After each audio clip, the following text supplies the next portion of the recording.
లోకేష్ గారేమో అన్ని విధాలుగా కూడా ఎడ్యుకేషన్ మినిస్టర్గా దీనికి సహకరించి ముందుకు తీసుకువెళ్ళారు. అయితే ఎన్ని చేసినప్పటికీ కూడా ప్రాబ్లమ్స్ ఇంకా కంటిన్యూగా ఉన్నాయి. అయితే ఎస్పెషలీ వైసీపీ ప్రభుత్వం ఇవన్నీ కూడా గాలికి వదిలేశారు కాబట్టి ఇంకా ఎక్కువ ప్రాబ్లమ్స్ ఉన్నాయి. మనం చూస్తుంటే విజయనగరంలో మహారాజా ఆనంద్ గజపతి రాజు పాలిటెక్నిక్ కాలేజ్లో అది 82లో స్టార్ట్ అయింది. దానికి కూడా మా తాతగారు మాన్సాస్ చైర్మన్ ఉన్నప్పుడు 15 ఏకర్స్ భూమి ఇచ్చారు. అయితే ఆ బిల్డింగ్స్ అన్నీ ఆ కాలం నుంచి ఉన్నాయి కాబట్టి ఇప్పుడు శిథిలావస్థకి వచ్చినాయి. అయితే ఆ బిల్డింగ్స్ అన్నీ కూడా రిపేర్ చేయాల్సిన అవసరం ఉంది.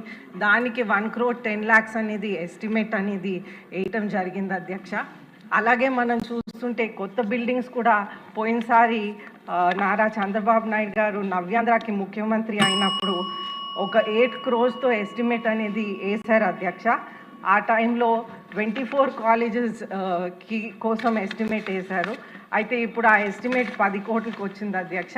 అది కూడా చేయాలని కోరుకుంటా ఉన్నాను. మనం ఈ మనం రీఆర్గనైజేషన్ యాక్ట్లో కూడా మనం బ్యాక్వర్డ్ జిల్లాస్ నుంచి వచ్చాం కాబట్టి దీనికి ప్రాధాన్యం ఇస్తూ సెంట్రల్ గవర్నమెంట్ నుంచి కూడా పాలిటెక్నిక్ అండ్ టెక్నికల్ ఎడ్యుకేషన్ని సపోర్ట్ చేస్తున్నారు, స్కిల్ డెవలప్మెంట్ని సపోర్ట్ చేస్తున్నారు కాబట్టి వాళ్ళ సహకారం కూడా తీసుకొని ఇది ముందుకు తీసుకువెళ్ళాలని మీ ద్వారా కోరుకుంటున్నాను అధ్యక్ష. అలాగే గవర్నమెంట్ దగ్గర నుంచి మీరు ఎక్కడైతే కష్ట కాలంలో ఉన్నాం కాబట్టి సిఎస్ఆర్ ఫండ్ని కూడా అనుసంధానం చేసి ముందుకు తీసుకువెళ్ళాలని కోరుకుంటున్నాను అధ్యక్ష. ధన్యవాదాలు అధ్యక్ష. మేము అందరం మొదటిసారి వచ్చాం అధ్యక్ష శాసనసభ. కొంచెం టైం ఇవ్వండి అధ్యక్ష. అంటే సీనియర్ కాదు అధ్యక్ష, టూర్స్ చేయాలండి. ఇప్పుడు అది మీ చేతుల్లో ఉంది అధ్యక్ష. అధ్యక్ష, ఇప్పుడు హైయర్ ఎడ్యుకేషన్లో అధ్యక్ష ఇంజనీరింగ్ ఎంత కీలకమో పాలిటెక్నిక్ ఐటీఐ డిగ్రీస్ కూడా అంతే కీలకం అధ్యక్ష. ఎందుకంటే ఈరోజు ఆంధ్ర రాష్ట్రంలో పెద్ద ఎత్తున పెట్టుబడులు వస్తున్నాయి.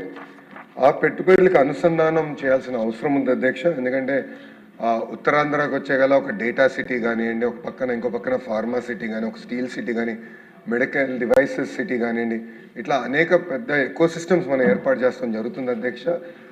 గతంలో నేను చెప్పాను, ఇక్కడ వర్టికల్ హారిజాంటల్ ఇంటిగ్రేషన్ అనేది చాలా అవసరం. ఒక క్లస్టర్ బేస్డ్ అప్రోచ్ అనేది ప్రజాప్రభుత్వం తీసుకుంటుంది అధ్యక్ష. క్లస్టర్ బేస్డ్ అప్రోచ్ అంటే ఒక సెక్టర్ తీసుకుంటే అది ఒక ప్రాంతానికి రావాలి, దానికి కావాల్సిన అనుబంధ పరిశ్రమలన్నీ ఆ క్లస్టర్లోకి తీసుకురావాల్సిన అవసరం ఉంది అధ్యక్ష.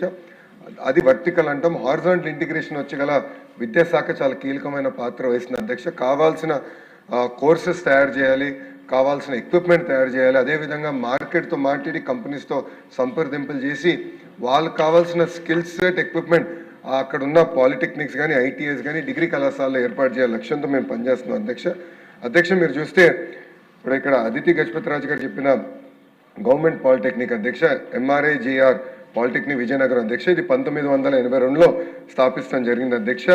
అది ఆనాడు మనం చూస్తే ఆనంద గజపతి రాజు గారు బిల్డింగ్లు కానీ భూమి కానీ వాళ్ళు ఆ రోజు ఇష్టం జరిగింది అధ్యక్ష. 2003లో అంటే తెలుగుదేశం పార్టీ అధికారులు ఉన్నప్పుడే 20,000 square feet అదనంగా అక్కడ భవనాలు కూడా అశోక్ గజపతి రాజు గారు కట్టిస్తాం జరిగింది అధ్యక్ష.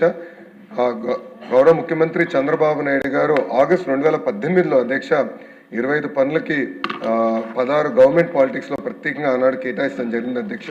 కానీ ప్రభుత్వం మారేగల ఆ వర్క్స్ అని క్యాన్సిల్ చేసి ఎక్కడ పనులను కూడా ఆపేస్తాం జరిగింది అధ్యక్ష. నేను గౌరవ సభ్యురాలు తెలియజేసేది ఒకటే అధ్యక్ష, క్లస్టర్ బేస్డ్ అప్రోచ్కి వెళ్తున్నాం కనుక సబ్జెక్ట్స్ అన్ని మేము రివ్యూ చేస్తున్నాం, మార్కెట్ లింకేజ్ మేము రివ్యూ చేస్తున్నాం అధ్యక్ష. తప్పనిసరిగా మీరు ఏదైతే ఇన్ఫ్రాస్ట్రక్చర్ కోరారో వచ్చే సంవత్సరం శాస్కి కింద ఆ పనులన్నీ కూడా పూర్తి చేస్తామని గౌరవ సభ్యురాలకి నేను తెలియజేస్తాను జరుగుతుంది అధ్యక్ష.